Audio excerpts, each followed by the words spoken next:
los mismos símbolos, pero es una relación que no es de carácter obligatorio. El mejor ejemplo de esto es las típicas garzas que encontramos en el lomo de los rinocerontes, de los elefantes, los búfalos, ¿ya? Donde la garza come los parásitos de estos animales, ¿cierto?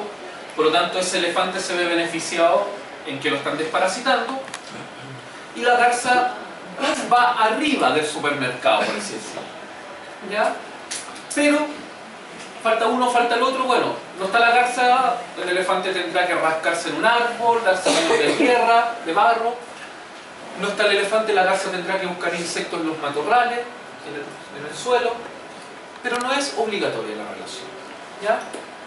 Acá tenemos, por ejemplo, este caso bien bonito, bien interesante, que son las hormigas, ¿cierto?, que tienen verdaderos rebaños de pulgones. Los pulgones se alimentan de la savia de las plantas, y esa savia tiene elementos azucarados muy concentrados, y esa melaza la botan a través de unos cornículos, y las hormigas toman esas gotas azucaradas y se las llevan, ¿ya?, a sus hormigueros. ¿En qué se beneficia el pulgón? En que hay unas avispas. Hay unas avispas que parasitan a estos pulgones. Por lo tanto, las hormigas evitan y cuidan a los pulgones que no las parasiten las avispitas. Acá tenemos otro caso, ¿cierto? Bien bonito. Este es un paguro, un cangrejo ermitaño, que se encontró una casita que viene con defensa incluida. Esta es una anémona, ¿ya? Una actinia, ¿cierto? O mejor les decimos acá en Chile, y no sé si los conocen por ese nombre, potos de mar. ¿Ya? Los potos de mar. ¿Ya? No son los de Peñata y eso. Estos están debajo de las rocas y en eso. ¿Ya? Que también se ha dicho de paso, yo cuando chico sacaba potos de mar, ¿ya? Y ahora hay poco. ¿Ah? Ahora, no ando en otra. Bueno, este tipo de animal es pariente, es el primo hermano, ¿cierto?, de las medusas. Y tienen unas células urticantes, tienen como unos dardos, ¿cierto?, con un veneno urticante, ¿ya? Entonces este animalito viaja, y cuando algo se aproxima a esto, va a recibir todos estos pinchazos por parte de esta anémona. ¿En qué se beneficia la anémona? La anémona no se mueve, por lo tanto su rango de distribución está bastante limitado.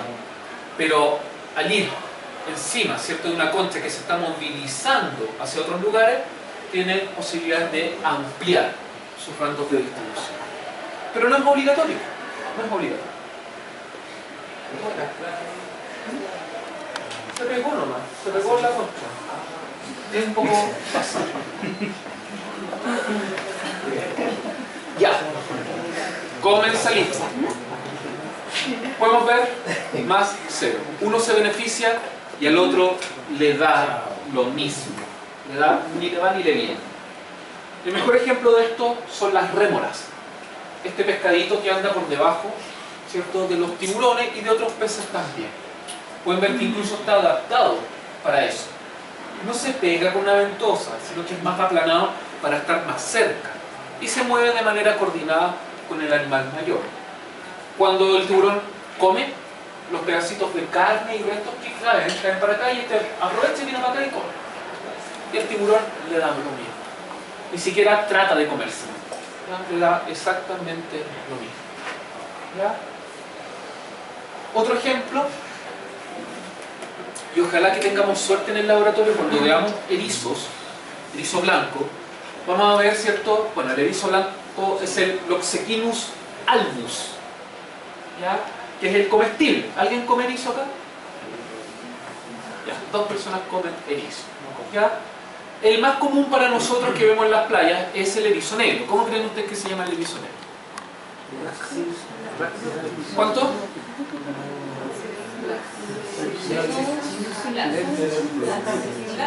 Loxeckinus niger. ¿Ya? para que tengan una idea de cómo más o menos se manejan los nombres científicos. Dentro, ¿cierto?, del erizo, y para la gente que come erizo es el manjar de los dioses, es encontrarse un cangrejito atrofiado que hay adentro, que es la pancorita, la pancora, ¿ya? Que se come viva. La verdad es que tiene todo el caparazón reblandecido, ¿ya? Porque ese cangrejito vive, se aloja y vive en la zona del recto del erizo, ¿ya? Para que vayan sabiendo. ¿Ya? Vive en la zona del recto del erizo y en ese lugar obviamente no se mueve más. Ahora, también consideremos que una feca de erizo, ¿qué tan terrible puede ser? ¿Por cierto? Si comen puros pedacitos de alga, ¿ya? Pero ahí vive en ese lugar, ¿ya? Ojalá que encontremos, vemos en el laboratorio a veces salen las pancorillas. Bueno, la pancorita es la que se beneficia, ¿cierto? Se beneficia porque vive en un lugar donde tiene alimento y protección. Y al erizo le da lo mismo tener un cangrejo en el culo, así que...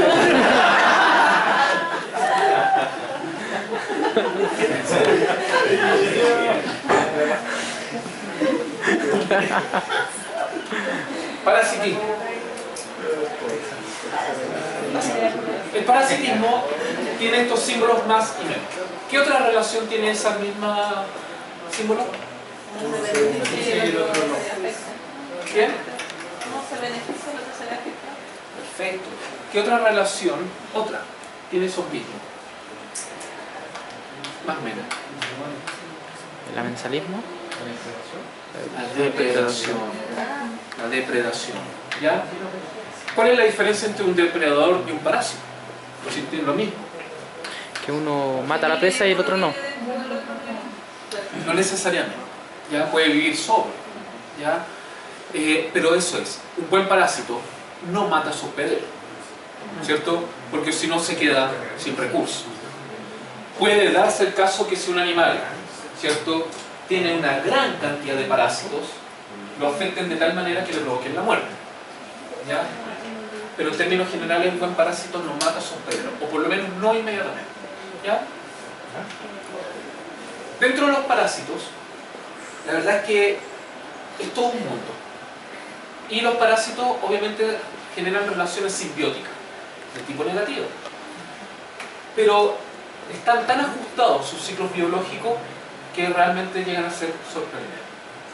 Dentro de los parásitos vamos a tener dos grandes tipos: ecto y endo. Un ecto vive, ¿cierto?, en la superficie de este animal. Y podemos tener dos tipos dentro de los ecto: dermo y trico. Dermo en la piel y trico en los pelos o en el folículo piloso.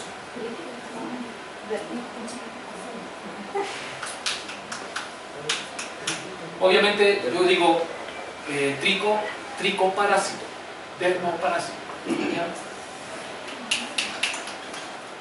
Casi todos los que son ectoparásitos, prácticamente todos son hematófagos, o sea, chupan sangre, ¿ya? ¿Qué es esto? Es un piojo. ¿Lo conocen? No tiene nada de malo haber tenido piojos alguna vez en la vida. Hay gente que se les pega súper fácil y hay otra gente que no se les pega con nada. Parece que es por el pH. Muy bien. El otro gran grupo son los endoparásitos.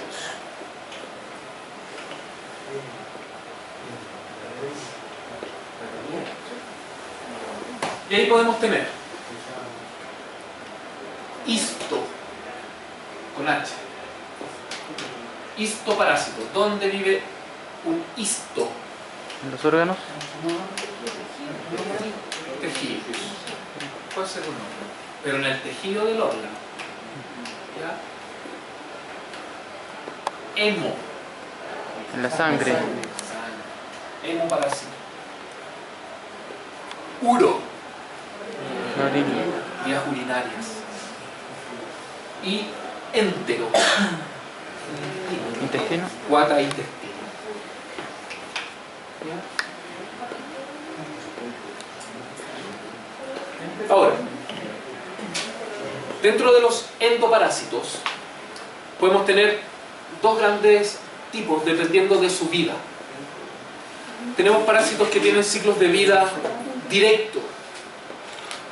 Cuando un parásito tiene un ciclo de vida directo, quiere decir que necesita un solo hospedero para completar todo su desarrollo. Son parásitos de ciclo de vida directo o también los llamamos monoxénicos.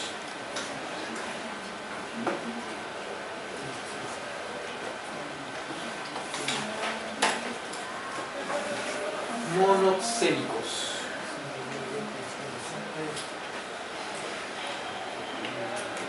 Mientras que hay parásitos que tienen ciclos de vida indirectos y que necesitan más de un hospedero para completar su desarrollo. Y a ellos también les llamamos heteroxénicos. Necesitan más de un hospedero.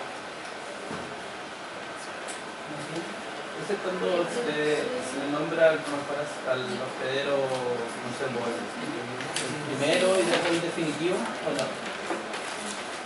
Sí. Intermedio. Sí. En ese caso, para un ciclo indirecto, tal como dice el compañero, vamos a tener, ¿cierto?, un hospedero intermedio, que es donde encontramos el parásito en una forma juvenil, no reproductiva. ¿Ya? Un quiste, una larva, ese tipo.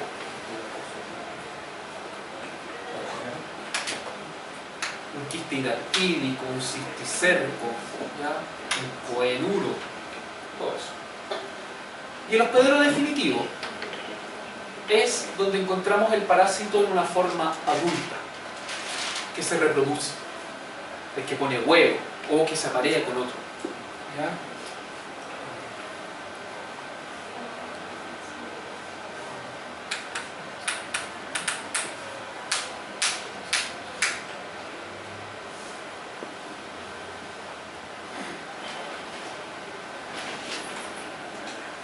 Ahí tenemos un ejemplo de esta parasitosis indirecta.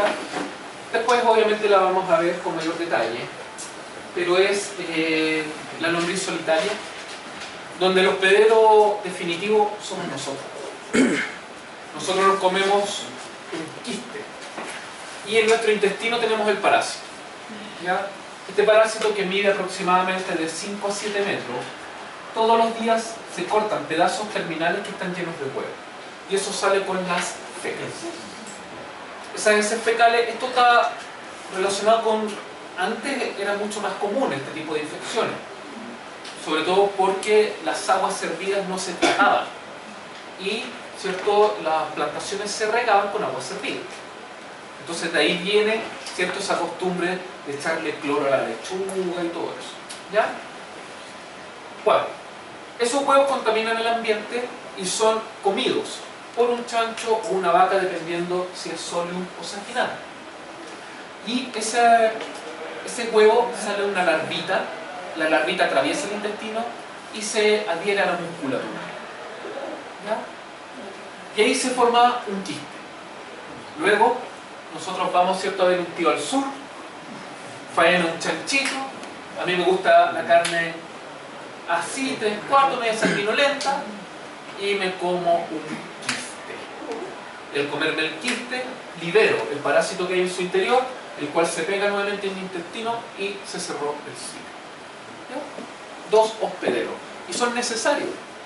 Si el huevo no es comido por estos animales, no se va a desarrollar como un quiste. ¿Ya? no debería ser, aunque el solium sí, pero no debería ser, por ejemplo, está el huevo ahí en el suelo y yo voy corriendo, ¿cierto? Me tropiezo, saco, paso toda la comemote por el suelo, ¿cierto? Y me como algunos huevitos, no debería infectar. Solium sí. Por eso tenga solium, es tan peligroso. Ya lo vamos a ver después cuando corresponda. Finalmente, de esta diapositiva, tenemos, ¿cierto?, que hay animales que pueden transmitir enfermedades, ¿ya? Y en ese caso se constituyen como vectores, organismos de transporte. Y dentro de los vectores pueden ser biológicos o mecánicos. Un vector biológico es aquel que en su interior lleva al patógeno o al parásito. Un buen ejemplo podría ser tal vez los mosquitos que transmiten dengue, ya malaria, la vinchuca, ¿cierto? Que provoca el mal de Chagas. En cambio, un vector mecánico es un organismo que lleva el patógeno o huevos de parásito, pero en la superficie de su cuerpo. Y por azar puede contaminar algo que nosotros comemos. El mejor vector mecánico que hay es La mosca. las moscas, ¿ya? Porque al tener un cuerpo no peludo, porque no tienen pelo, cerdoso, quedan alojados huevos de distintas cosas, ¿ya? Y cualquier enfermedad que sea transmitida de los animales hacia el hombre es considerada una zoonosis.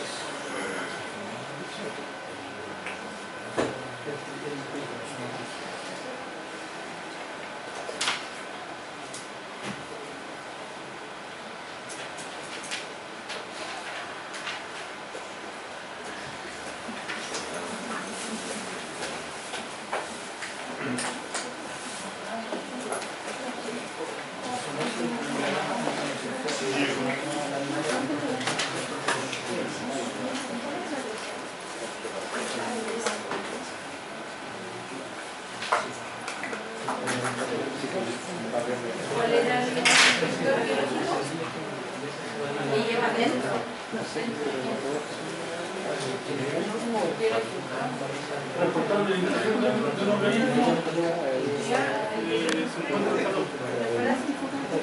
Bien, vamos a darle una pincelada al reino animal.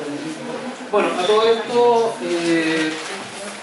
me imagino que a las personas del otro grupo de laboratorio también fueron informados que prontamente, ¿cierto?, las clases van a subirlas a aula, ¿ya? Allí el laboratorio también va a estar todo, ¿ya? Para que estén atentos, en el fondo ya no está en mis manos entregarles esas clases. Bueno, ahí tenemos, ¿cierto?, los distintos criterios que se utilizan para clasificar a los animales. Ya lo hemos conversado varias veces. Vamos bien. Algunos de estos animalitos, la verdad es que son muy desconocidos. La gran mayoría viven en el mar. Hay algunos que tienen un número de especies muy reducido también, ¿ya? Yo les voy a dar algunas características generales, ¿cierto? Y generalmente les voy a dar el número de especies que se ha descrito para el grupo. Son muchos, incluso acá en esta presentación que es sumamente larga, ni siquiera están todos, ¿ya? Hay unos que no quise incluirlos porque ya era demasiado, digamos, desconocido o muy básico dentro de su estudio, ¿ya? Ahora, cuando ustedes estudien esto, tienen que obviamente filtrar lo que van a estudiar. Ustedes se van a dar cuenta, después vamos a ver un montón de animalitos. Yo no les voy a preguntar, por ejemplo, no sé, por el número de especies de los quinorrincos, o qué es lo que diferencia a un quinorrinco con respecto a un gastrotrico. No. Pero sí van a ver que hay algunos animales que presentan avances evolutivos o que son muy importantes, ¿cierto?, por el éxito, la diversidad que tienen, o porque tienen importancia para nosotros como seres humanos, ¿ya? porque sean parásitos, etc. Por lo tanto, esos grupos sí vale la pena estudiar. Primero, mesozoos. Los mesozoos son un tipo de animales que francamente parece una colonia celular. ¿Ya? Están compuestos por... A ver, ¿cuántas eran? No me acuerdo muy bien. No sé si tengo por aquí el datito. Pero estaban como un número de células incluso. Bueno, no importa. Tenemos todas estas células, ¿ya? Pero estas células la verdad es que actúan de manera bastante independiente unas de otras. Por lo tanto parece más una colonia, ¿cierto?, que un animal pluricelular. Muchas veces se consideran que son un eslabón entre los protistas, porque los protistas sí generan colonias, y los animales propiamente tal. Y son los mesozoos. Son animalitos muy chiquititos, son microscópicos. No tienen capas dérmicas. A eso se refiere que no tengan gastrulación. No tienen ecto, meso o endoderma. ¿Ya? Y tienen una simetría bilateral. Y son parásitos, como dice ahí, fundamentalmente de pulpos. Los cefalópodos son los pulpos.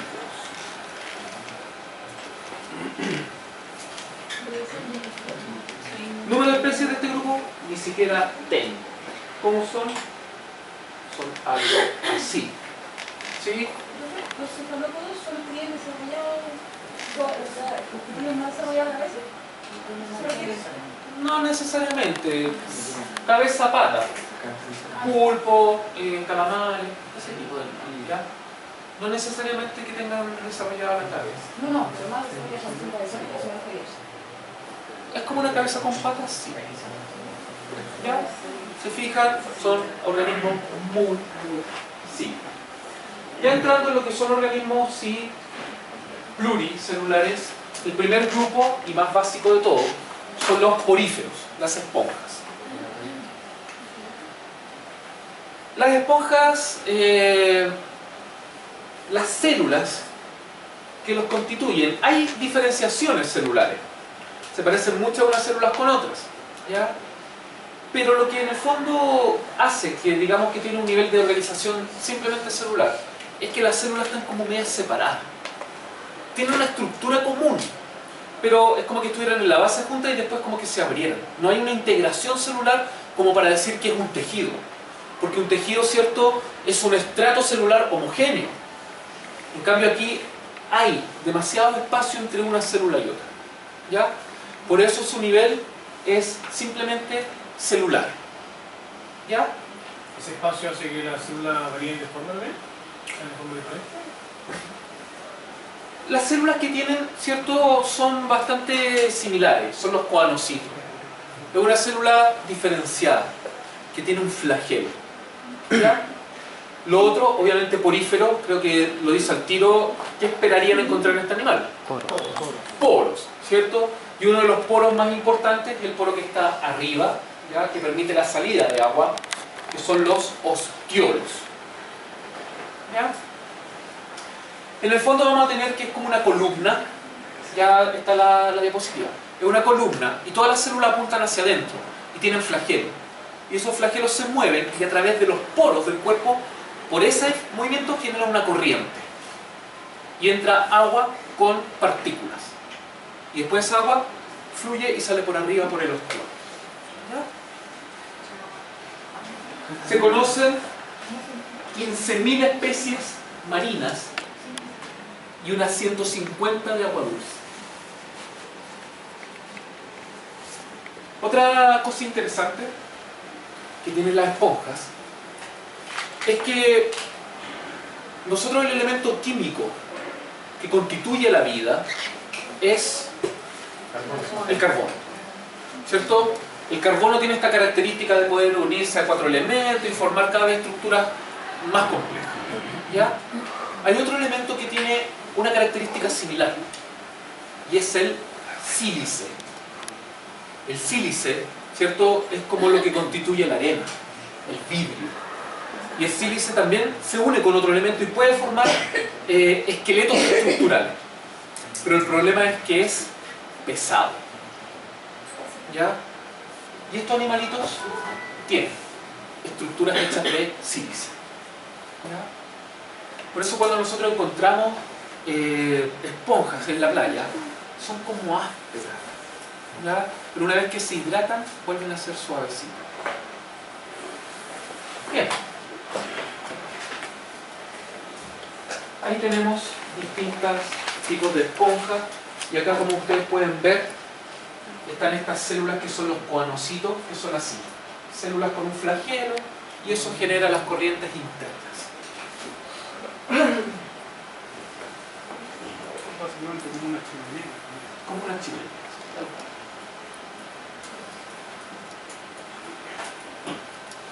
Otro grupo. Nidarios, o también llamados celenterados. Los nidarios, la característica más importante, nida ortiga. Ellos son las medusas y lo que yo les decía, las anémonas actinas. Lo que más caracteriza al grupo es esto, ¿ya? Que en el cuerpo tienen nidocitos, que son células que en su interior tienen un dardo. Es un verdadero arpón, que son los nematocitos. Y esos arpones tienen venenos. Son animales depredadores. Y una medusa no nada rápido detrás de un pez, pero cualquier cosa que se acerca es arponeada, ¿cierto? Y después esos arpones traen incluso la presa hacia ella, sin tener que moverse tanto. Ya lo mismo hacen las anémonas, estos que yo les llamaba los potos de mar.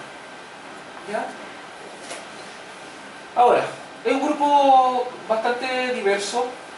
Tienen dos capas embrionarias, endo y ecto. Y eso forma dos tejidos. Acá aparecen los tejidos, pero no hay órganos. ¿Ya? Entonces es tisular. Es tisular. Aquí podríamos decir, de aquí en adelante, todos son tisulares. La capa endo forma lo que se llama una gastrodermis, que es como un tejido digestivo. Cualquier pececito que comen llega a ese tejido y el tejido lo degrada, no un órgano. ¿Ya? Y el ecto forma la epidermis, la capa protectora externa.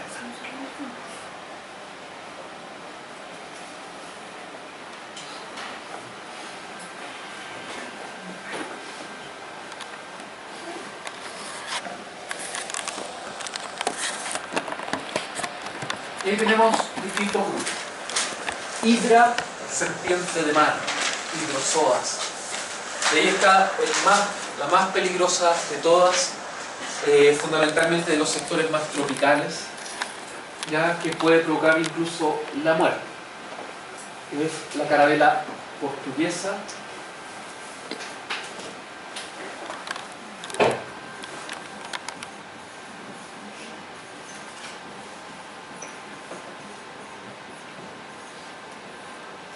La Physalia physalis, la carabela portuguesa, ya la vamos a ver. Los cubozoa, imagínense una medusa con forma de cubo, las medusas propiamente tal, el sifo es a través, anto es flor, todos los corales, ¿ya? Y estauro son solamente anémonas. Ahora, muchos de estos grupos tienen una etapa, digamos, asexual de anémona y una etapa sexual de medusa. ¿Ya? Como que ese es su ciclo de vida. Pero hay algunos que son siempre anémonas y nunca van a ser medusa. ¿Ya? Como los taurozoa. ¿Cómo son? Ah, otra cosa muy interesante. Este grupo de animales es el grupo de animales más simple que tiene sistema nervioso. Tiene un anillo de células nerviosas ya alrededor del disco oral, y sería todo, pero tiene células nerviosas. Ya es el animal más simple. Ahí tenemos una medusa, y prácticamente lo mismo que una medusa pero pegado al revés, es una anémona, una actinia, lo mismo.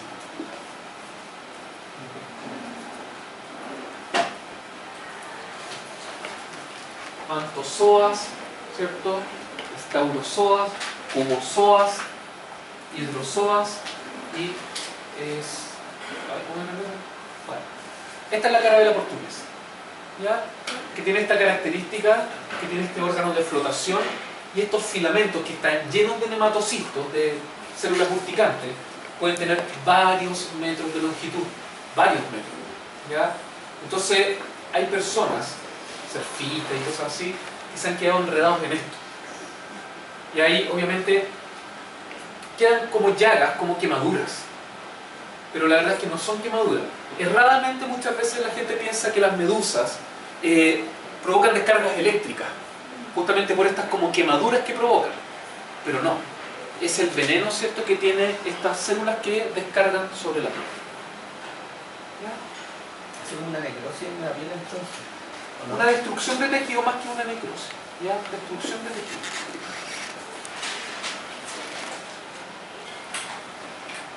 Otro grupo muy cercano a las medusas son las medusas peines, tenóforos. Los tenóforos, la diferencia con respecto a sus primas es que acá no hay nematocitos, no hay células urticantes. Y en vez de células urticantes, tienen unas células pegajosas. Y en esas células se pueden pegar partículas y también pequeños animalitos. Y son los coloblastos. Ah, a todo esto no les he dado número. Ya, los nidarios, 10.000 especies. ¿Ya? Y los tenóforos, ellos, dependiendo del texto, de 150, 160 especies. Son muy bonitas. Les llaman medusas peines porque ustedes pueden ver que acá tienen estas hileras. Y esas hileras tienen unos filamentos. Y esos filamentos se mueven de manera coordinada y les permiten moverse. Nadan con la boca hacia adelante. ¿Ya? ¿160 o 160.000? No, 160. Tan poquito.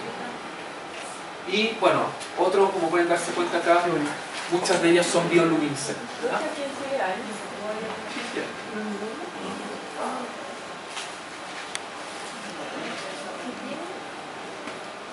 ¿Debido a qué son bioluminiscentes?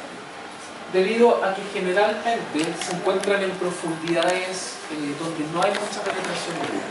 Entonces eso atrae pequeños pececitos y quedan pegados los coloblastos.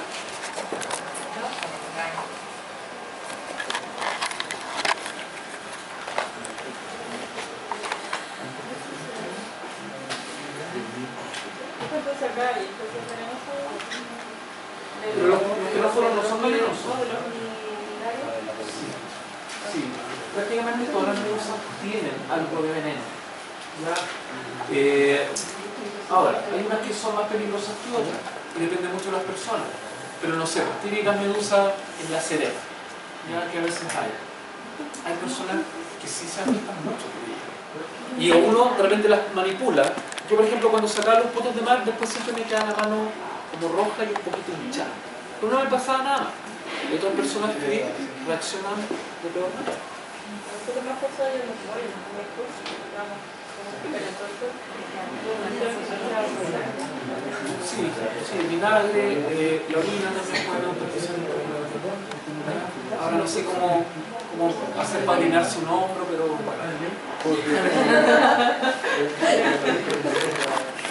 A uno es más fácil, ¿cierto? Cuando me dijeron que para no hay por el hombro.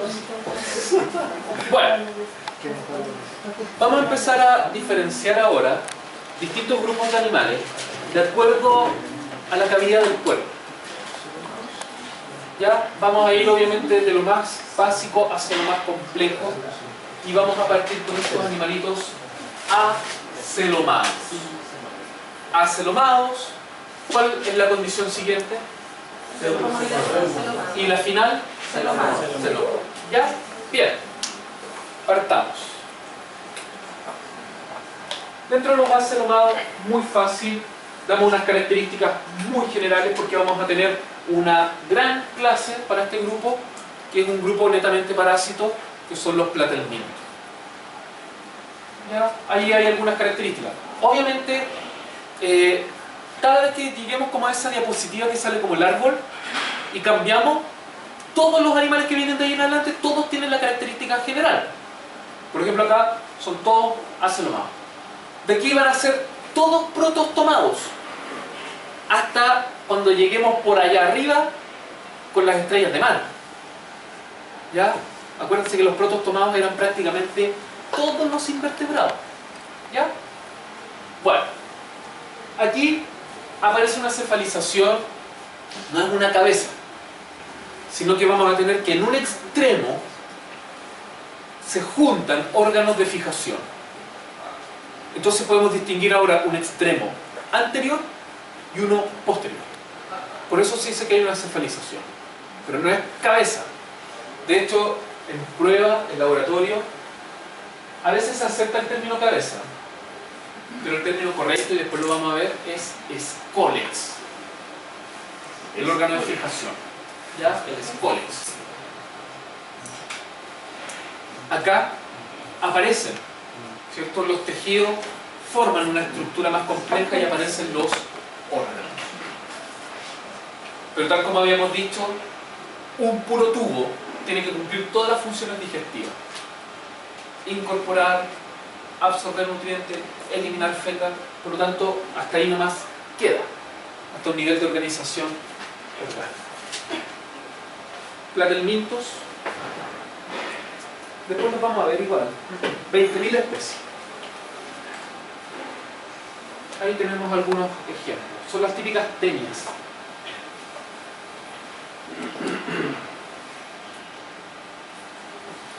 Bien,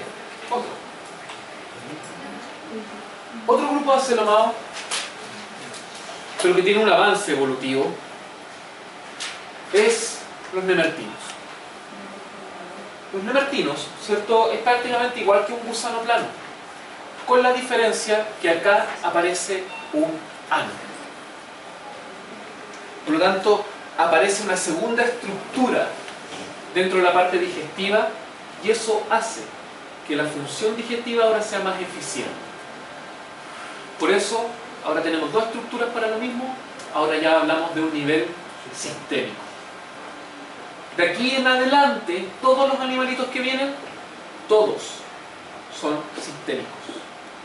Y todos son triblásticos. Desde los platelmintos en realidad. Todos son triblásticos. Todos tienen ecto, meso y endo.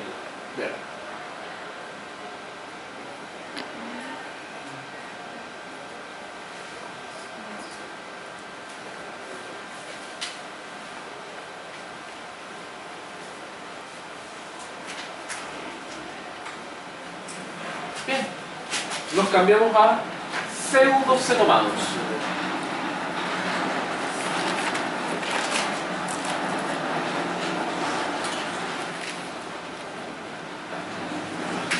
Nemertinos, de 1000 a 1200 especies.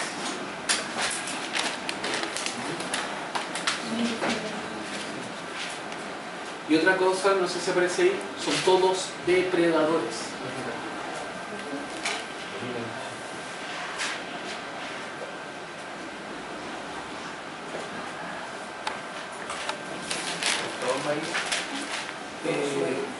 Sí, los nemertinos sí. Ya, vamos a ver acá, ¿cierto?, todos estos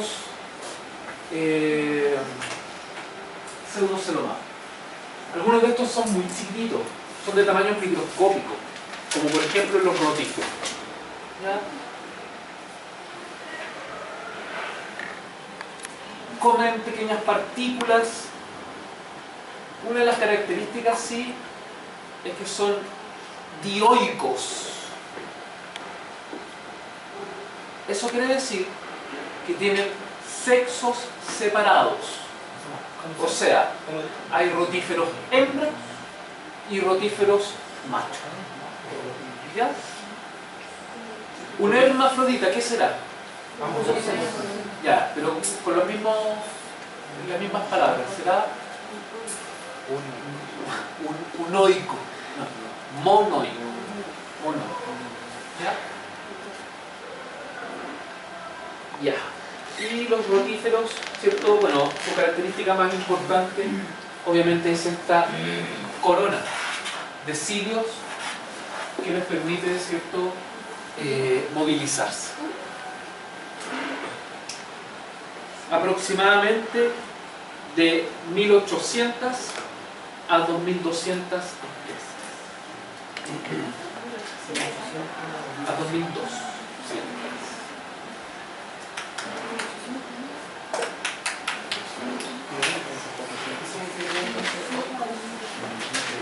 Oikos. No recuerdo bien. Se podría. Oikos como igual, pero no tiene que ver con una melodía que está en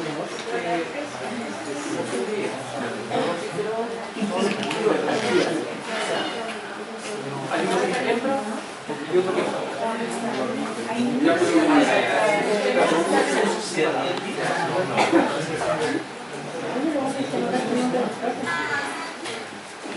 Quinorrincos.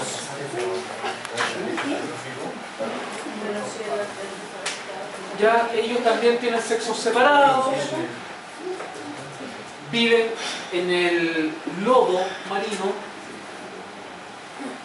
comen pequeñas algas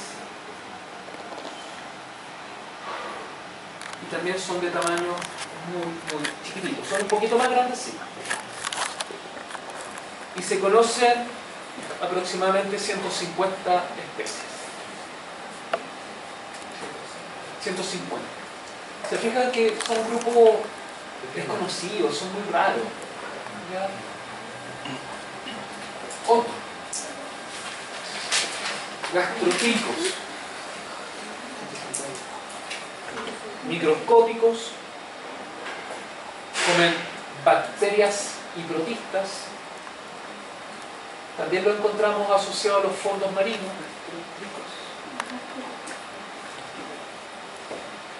Y se conocen de 400 a 450 especies.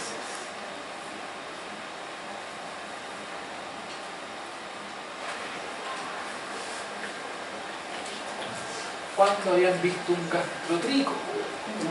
Y en el Discovery habían visto un gastrotrico. Ya.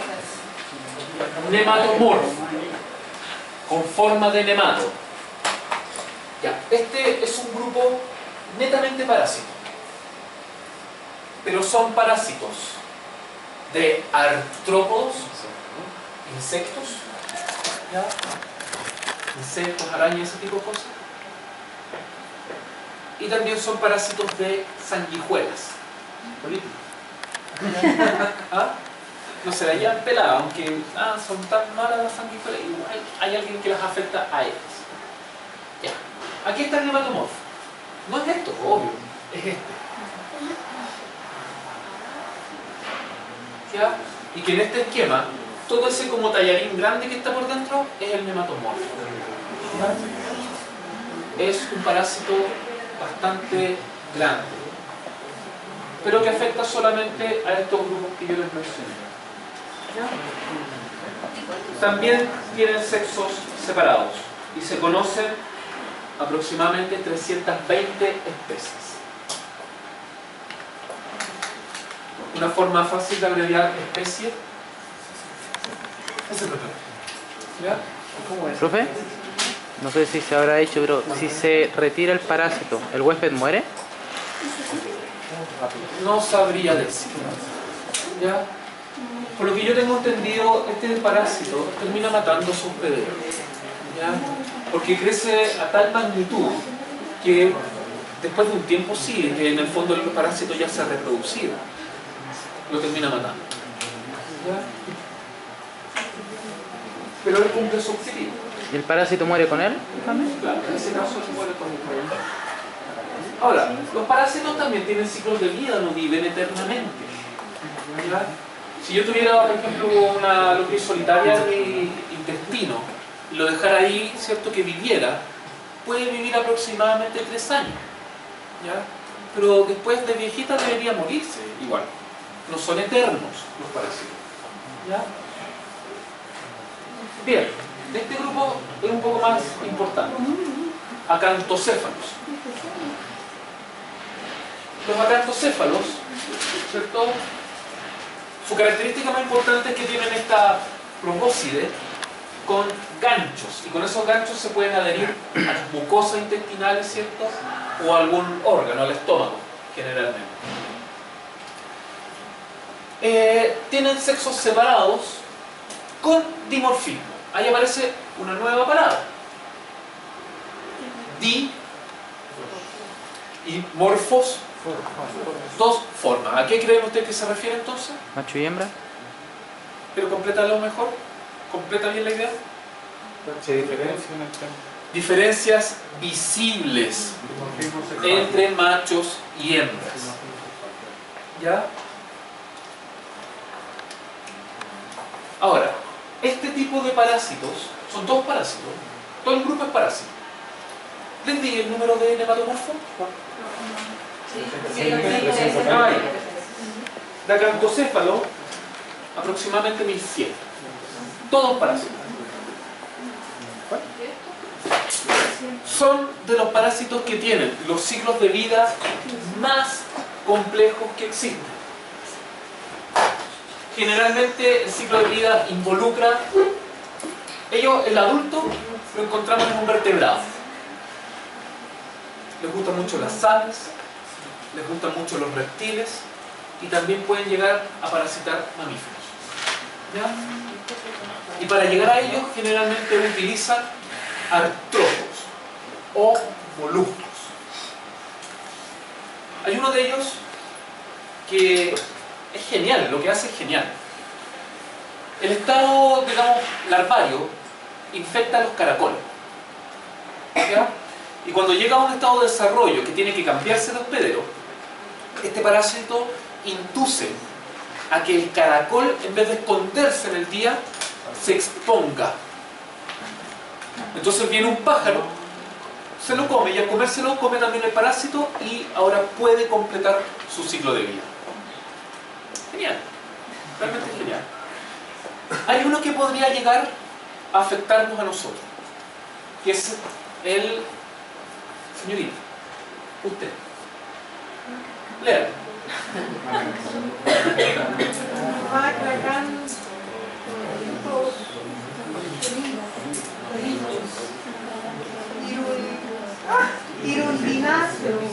Ya, y ahora dejo mío, por favor. Macracantorhynchus, ¿cierto? Irundinaceus. Ahora, repeat after me. Bueno.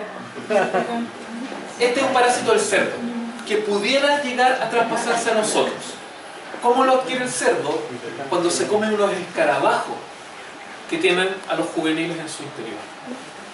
¿Ya? Ustedes saben que el cerdo es cerdo y come cualquier cosa. Por eso hay enfermedades que uno dice, ¿cómo diablos llega a ella? La triquinosis. La triquina, ¿cómo llega el chancho si está la triquina de las ratas? Se comen las ratas. Porque comen ratas. Bueno, hay otro que es el más grande de estos, mide 70 centímetros. ¿Ya? Y es el Gigantorhynchus gigas. Pero eso es un dato rojo. Ahí, ¿cierto? Tenemos la probóscide y acá tenemos un montón de Macracantorhynchus que están adheridos, ¿cierto?, al tejido estomacal de un cerdo.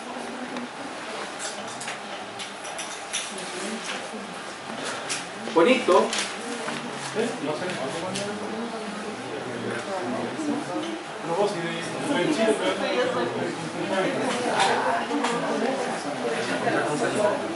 Nemáticos. Otro grupo muy importante por la gran cantidad de parásitos que tiene. También lo dejamos como ahí nomás porque vamos a tener una clase muy entretenida, ¿cierto? Para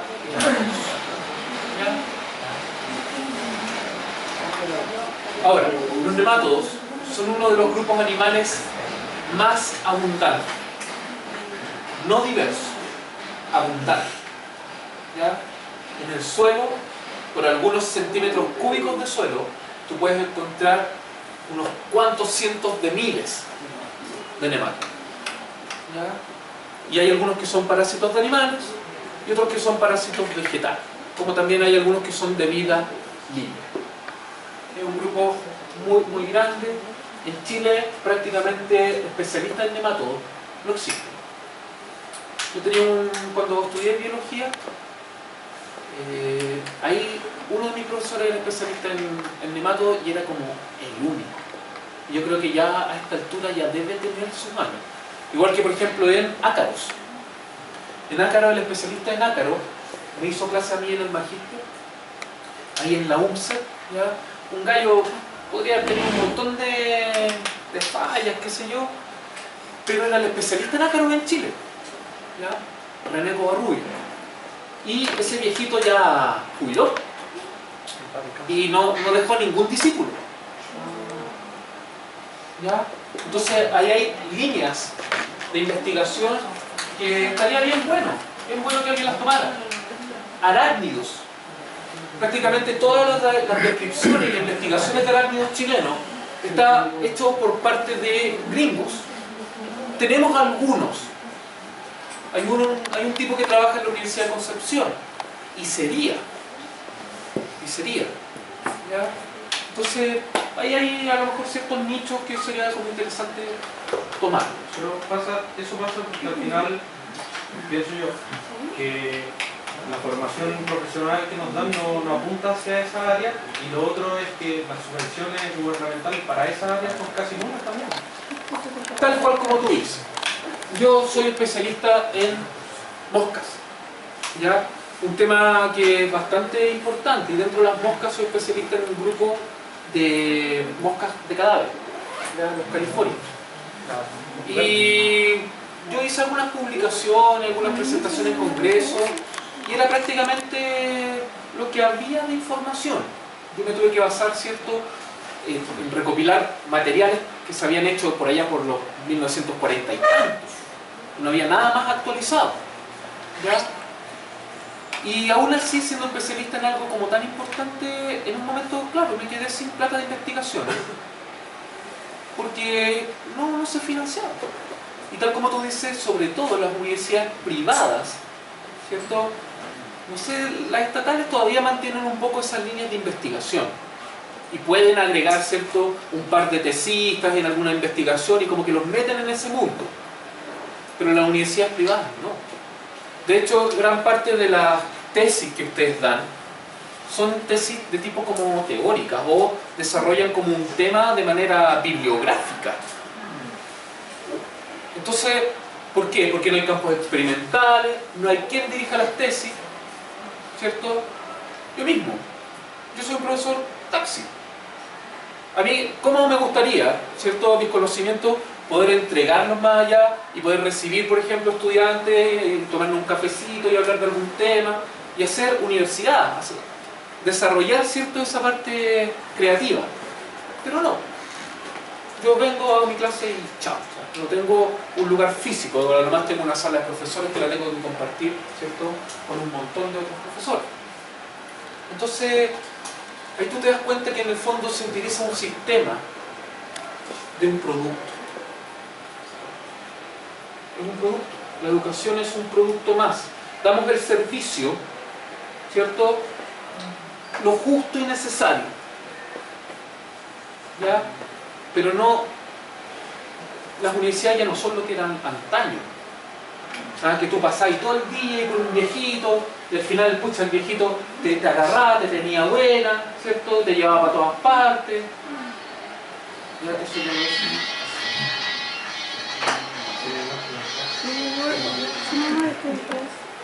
profe, estoy ocupado en este momento, ¿puedo preocupar?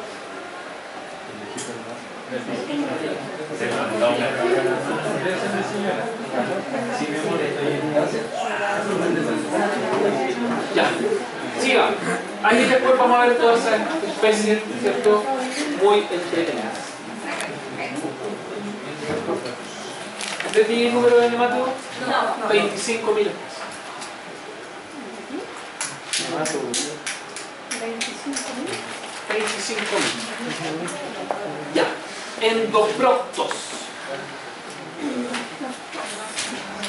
La gran mayoría son microscópicos, muy chiquititos y se conoce muy poco de ellos. Muy poco. Y al parecer, ¿cierto?, se alimentan de pequeñas partículas.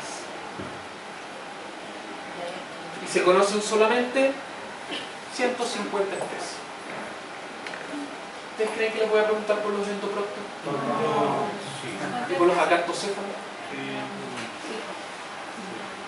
¿Por los nematodos? Sí. Hombre. ¿Ya? Así son los endoproctos. ¿Ya?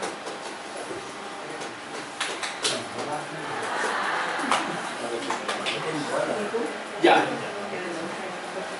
Ahora vamos a ver organismos celomados. Ya no son células, son celomados. Piensa. Y los primeros que vamos a ver, bueno, son protos tomados, ¿cierto? Acá recién vamos a cambiar a neutros. Así que todo esto es proto. ¿Ya? Pero la característica es que todos estos son lofosforados. El lofóforo es un órgano tentaculado que sirve para alimentarse. Con ese órgano tentaculado agarramos partículas. Se alimentan de partículas simplemente. ¿Ya? Nuevamente son grupos bastante desconocidos que parecen más plantas que animales. ¿Quiénes caen dentro de esa categoría? Ectoproctos.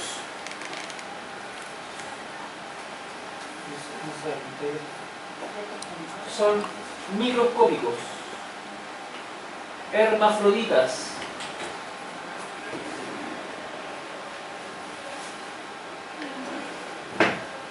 Y se conocen, dependiendo del texto, de 4.500 a 5.700 especies. ¿De ectoproctos? De ectoproctos. 4.500 a cuántos? 5.100. La diferencia, miren, el primer número que yo doy generalmente es el número que aparece en el libro. Yo, bueno, les dije el Hickman y todo, ¿cierto? Yo el Hickman que tengo es la última edición, que es como del año 2012. ¿Ya? Y ahí aparecen esos números. Pero de repente uno investiga cuestiones en internet y aparece más. Recuerden que todos los días se describen nuevas especies. ¿Ya? Hay un proyecto, no sé si todavía estará vigente en realidad, que se llama ISIS 2000. ¿Ya? Y que ahí iban agregando, digamos, a diario todas las especies que se describían. ¿Ya? Y las que se extinguen también. Dijo que era microscópico, pero esa foto parece La mayoría, no todos. ¿Ya? Y les di el número, ¿cierto? Sí. Ya. Braquiópodos y al mismo tiempo foronidios. Los braquiópodos tienen sexos separados. Tienen valvas, como conchas. De primera instancia, si no fuera por eso, parecería una macha. ¿Cierto? Parece una macha. Con la diferencia, ¿cierto?, que las machas, las conchas, se unen como por el lado y estas se unen por detrás. Y además tienen un pedúnculo con un lofóforo.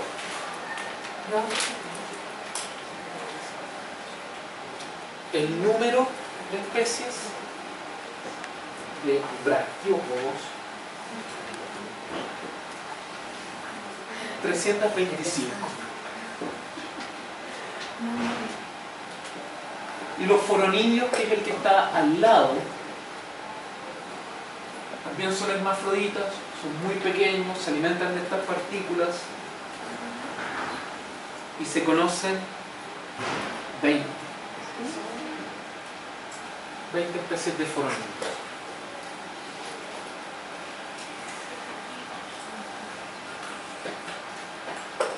bien.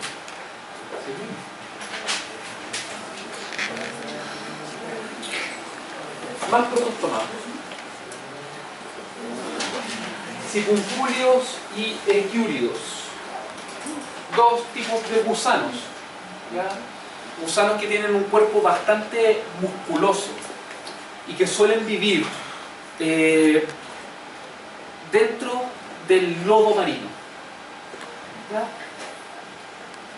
Los sipuncúlidos tienen una trompita que la pueden sacar y los equiúridos tienen una trompita que está siempre afuera.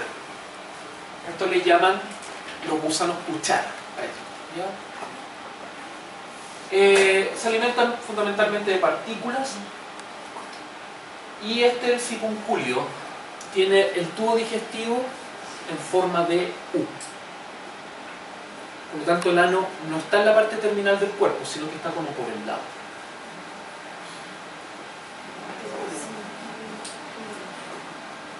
Sipuncúlidos, 144 especies. Equiúridos, 140.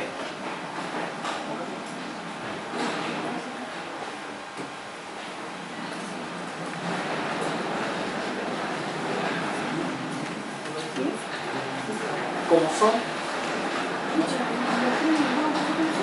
Ese es un sipuncúlido. Se fijan acá en verde, está el tubo digestivo, el esófago, el intestino, va, vuelve, el ano.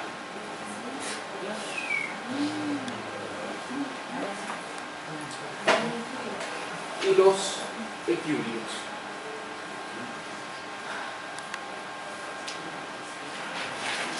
Realmente muy desconocido. Yo sé que obviamente para muchos de ustedes dirán, bueno, a mí que me importan los sipuncúlidos, ¿cierto? Pero una pincelada. Después, obviamente, nos vamos a ir con los grupos más representativos. Ya. Moluscos. Acá se pone más interesante la cosa. Llegamos al... También lo dejamos ahí, porque vamos a tener una clase para moluscos. Los moluscos son el segundo grupo con mayor éxito evolutivo. El éxito evolutivo lo medimos fundamentalmente en base a dos cosas. Uno, que el modelo estructural no haya cambiado mucho en el tiempo. Porque si no cambia quiere decir que funciona. ¿Ya? Y lo otro es el número de especies distintas. Y los moluscos tienen una gran diversidad. Se conocen vivos, porque fósiles son muchas más, pero vivos son aproximadamente 100.000 especies. Lo que más caracteriza a los moluscos, en términos generales, es el cuerpo blando y la presencia de alguna concha protectora. Aunque esa concha puede no estar, como un pulpo, una babosa. ¿Ya? Ahí tenemos, ¿cierto?, una gran diversidad. Pues vamos a ver escafópodos, bivalvos, cefalópodos, gasterópodos. Y bueno, tenemos que dentro de los moluscos nos encontramos en ambientes de agua dulce, de agua salada y también terrestre. ¿Un molusco terrestre? Los caracoles, la babosa. Hay como unas machitas de agua dulce.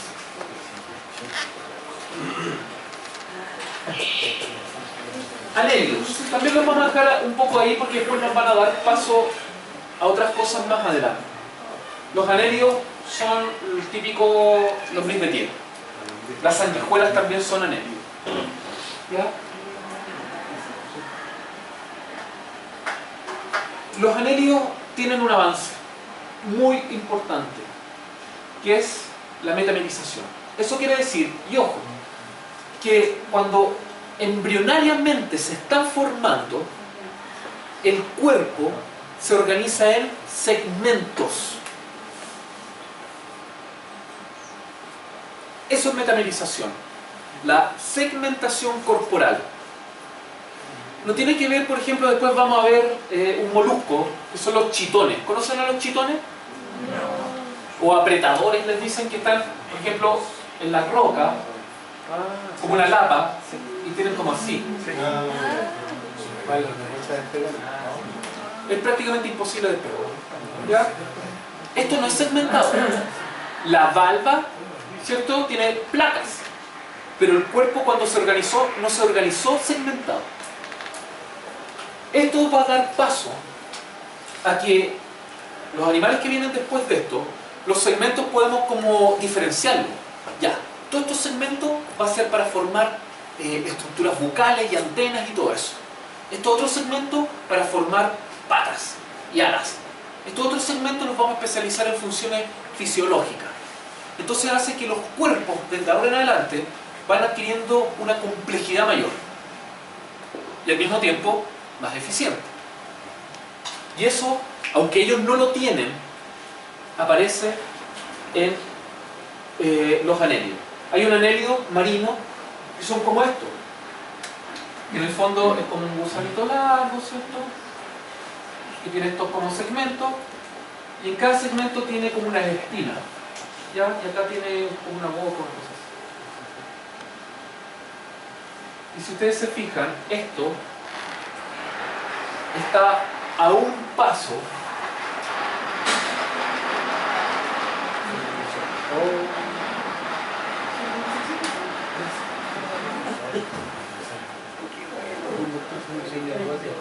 de formar un 100 pies.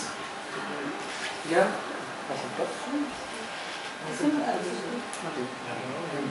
Tardígrados. 15.000 especies.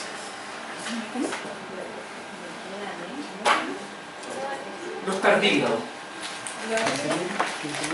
Este animalito, ¿va? 15.000. Los tardígrados ya se parecen mucho a los artrópodos, a un insecto, a una araña, algo así. ¿Ya? Es como el puente evolutivo. Tienen como unas patas guatonas, pero no son articulados. ¿Ya? Pero sí tienen un exoesqueleto que los protege. Tienen sexos separados, son muy chiquititos. ¿Ya? Y los encontramos en todo tipo de ambientes, menos en el aire. Y este tipo de animalitos, por lo que estaba viendo una vez en un documental, tiene una resistencia tal que si algún animal podría vivir en el espacio, en el vacío del espacio, es un tardígrado. No se reventaría. ¿Ya? ¿Ah? El oso de agua. El oso de agua. El oso de agua. Se conocen 900 especies. ¿Profe, de qué se alimenta? De partículas fundamentales. Profe, pero cuando se refieren a fauna hidrática, ¿se refieren a organismos que están adaptados para vivir bajo suelo? Sí, en el suelo. ¿Cuántas especies? 900. Edáfica se refiere a eso, a fauna de suelo. Y esos son los tardígrados.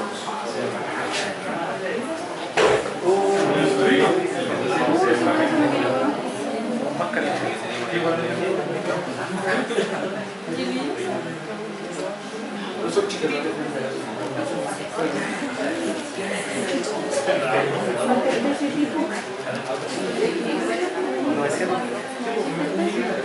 Bien, pero llegamos a este sí que es duro. Este la lleva. Este la lleva. Este la lleva. Los artrópodos. Los artrópodos son el grupo animal más exitoso. El 80% de los animales que se han descrito son artrópodos. Este número yo creo que ahora se me queda bajo. Se han descrito aproximadamente 1.200.000 especies. Los moluscos que les seguían eran 100.000. Ni siquiera representan el 10% de los artrópodos. Colonizan todos los ambientes menos el agua salada. Y son los únicos invertebrados capaces de volar. ¿Ya? el modelo estructural que tiene es altamente exitoso, porque son como una Victorinox viva. Tienen apéndices para todo, pinza, ¿cierto? Estiletes, hay antenas, patas, espátulas, palas, tienen de todo. Por eso son tan versátiles y por eso colonizan tantos ambientes, y por eso el mismo modelo, ¿cierto? El modelo, digamos, exoesqueleto, apéndices articulados, es muy exitoso. Y tenemos toda esta diversidad de organismos, que es enorme. Realmente se postula por ahí que son 3 millones de artrópodos. Un número tremendo. Profe, pero entonces son, entre comillas, la especie más exitosa a nivel de nuestro planeta, porque ellos no son las especies dominantes según usted. ¿Quién te dice que ellos no dominan? Ellos dominan el planeta. Si no existen los artrópodos, el desorden ecológico es tal que el planeta no existe. Ellos son la especie dominante. Lo que pasa es que de nuevo caemos en la... Exactamente, porque ellos no piensan, ¿cierto? O no son tan visibles en su rol. Pensamos que nosotros somos los dominantes, ¿cierto? Pero no, ellos son los dominantes. ¿Ya? Hay que ver el rol ecológico que ellos cumplen. Ellos cumplen todos los roles ecológicos. Nosotros cumplimos prácticamente uno, ¿cierto? Ser depredadores, destruir. Ese es nuestro rol ecológico. ¿Ya? Pero realmente la especie dominante de nuestro planeta son los artrópodos. Son los artrópodos. ¿Qué significa fauna edáfica? Fauna del suelo. Hay un pequeño botón de la enorme diversidad de artrópodos que existe. ¿Ya? Ahí cuando lo veamos vamos a hablar de las capacidades físicas que tienen. Y bueno, obviamente proporcionalmente, ¿ya? A lo mejor han escuchado, ¿cierto? Que una hormiga, de estas cortadoras de hojas, levanta 50 veces su peso. 50 veces. Si yo pesara 100 kilos, significaría que levantaría 5 toneladas sin ningún problema. O sea, voy caminando por la calle y un tipo pesado puta, y le doy vuelta de la como si nada. ¿Ya? Y es por la forma que ellos tienen, sobre todo los insectos. Yo, después lo vamos a ver bien, pero el sistema respiratorio que tienen los insectos es el sistema respiratorio que yo le pedí al viejito Pascual. ¿Ya? Porque es un sistema de tubos que se van ramificando y alimentan directamente a la célula muscular con oxígeno. Entonces por eso tienen esa capacidad física que proporcionalmente son impresionantes. Ahora, los artrópodos tienen cierto exoesqueleto y eso limita su crecimiento. Exoesqueleto. Esa típica película de los años 50, el ataque de las hormigas gigantes, véalas en Technicolor, ¿ya? Ese tipo de cosas es imposible, porque ya algo que fuera del tamaño, por ejemplo, de un perro, el peso del exoesqueleto los aplastaría, no podrían moverse. Pero sí es cierto que en el Cretácico, ¿cierto? Hace millones de años atrás, había mayor concentración de oxígeno en la atmósfera. Y es donde teníamos los artrópodos más grandes. ¿Ya? Habían de estos, por ejemplo, libélulas, matapiojos, que tenían 1 metro de envergadura larga. De punta de ala a punta de ala, 1 metro. Y al medio el bicho, puede ser una cuestión así. ¿Ya? Había unos 100 pies también gigantes que tenían como un par de metros. Pero eso hoy en día no existe. Hay unas mariposas grandotas, ¿ya? Hay unos palotes gigantes, pero no llegamos a esos tamaños. Tal vez lo más grande, ¿dónde lo encontraríamos? En el mar. En el mar. Porque en el mar, ¿cierto? El agua, no hay mucho problema con el peso. Por algo existen las ballenas, ¿cierto? Un animal de varios cientos de toneladas que cuando queda varada por su propio peso corporal se ahoga a sí mismo. Ya no por la falta de oxígeno, porque tiene pulmón. ¿Pero son venenosos todos? No, esa es una mala fama que le hacen. Se comen. ¿Y esto va a ser siempre? Ah, ¿Va a ser siempre? depende si se pone a llorarle a la mañana, cuando no para de llorar. Bueno, y ahora le dio la mano. Bueno. Ya. No, no son venenosos. Ya, no todos Los son palotes venenosos. no. ¿Ah? Los palotes no. No, los palotes son lo más inofensivo que existe. ¿Por qué crees tú que el pobre trata de parecerse a una rama? Si fuera tan agresivo y tan peligroso, tendría colores rojo, azul, así como, a ver, vengan por mí, vengan por mí. Pero él quiere pasar lo más desapercibido posible. Son lindos, incluso para tenerlos de mascota. Esa cuestión que te pican la nuca y te chupan el cerebro. Por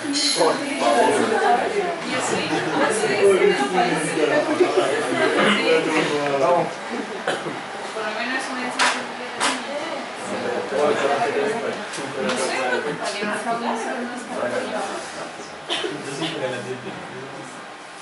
Para la próxima.